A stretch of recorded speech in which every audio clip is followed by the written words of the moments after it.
I Yes. did Yes, not know please. until I read the memoir. You were engaged to Johnny Depp and Matthew Broderick within the same month in No, well, 19... let's just say it was not that Johnny. It was that Johnny. That I mean, that's Johnny. a different. No, Yeah. yeah, in the same month. You showed. Yeah. Well, Exactly. again, there's two questions here. So this was in 1988, both of them engaged. Yeah. The Johnny now that we're watching, and I'm glued to this hearing for many, many reasons, and the Johnny then, what obvious differences do you see from the guy you wrote about? I will say that I haven't watched any of it. Okay. I don't even know how to. I don't even know how to get court TV. I don't even know where it would be. But from clips or things that I've, come across, I don't recognize the person. It's nothing to do with anything that I've ever experienced. Right. And it makes me sad. Yeah. And I don't understand what's going on. And I just want everyone to be okay. That's all. I understand that too. Listen, and I don't believe in holding anyone accountable for their exes or the things that their ex. But you know them at that time, and people go on to be other folks. And I'll leave that there. But I am curious with Matthew Broderick because you were engaged and you had, as you talked about, this roller coaster relationship. I think it was your ex-husband who said, he jokingly said, Greg said, 4 words, you tweeted, 4 words you never want to hear from your exes. I'm writing a memoir. That's what your ex-husband said.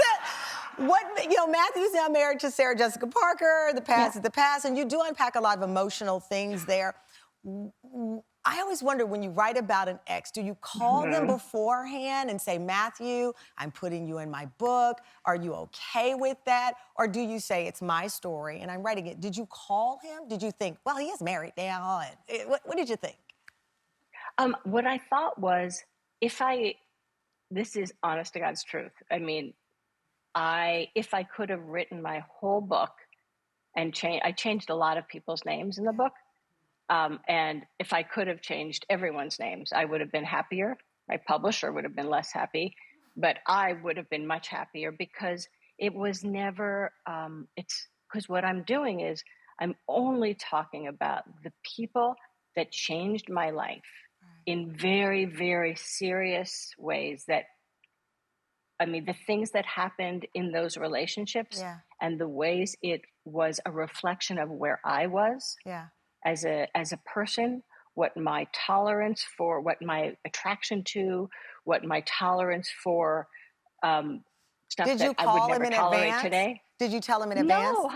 No, honey, because I had to write my version of the story. Yeah. Everyone has a right to tell their story. And all I do is talk about my choices, my part, how it affected me, because all I know is that he and every single person that I've written about in the book, I loved. Yeah. I loved for some long time, some shorter time. And it was only how it served the story of ways in which I had put myself in the corner. He didn't do anything to me. I made choices. I wanted to be with him. I wanted to stay. It was really about, wow, how did I make those choices, which put me in the corner? And now I can look, instead of thinking of it, anybody having put me in the corner, every single thing that happened has formed me, especially the painful stuff. Wow.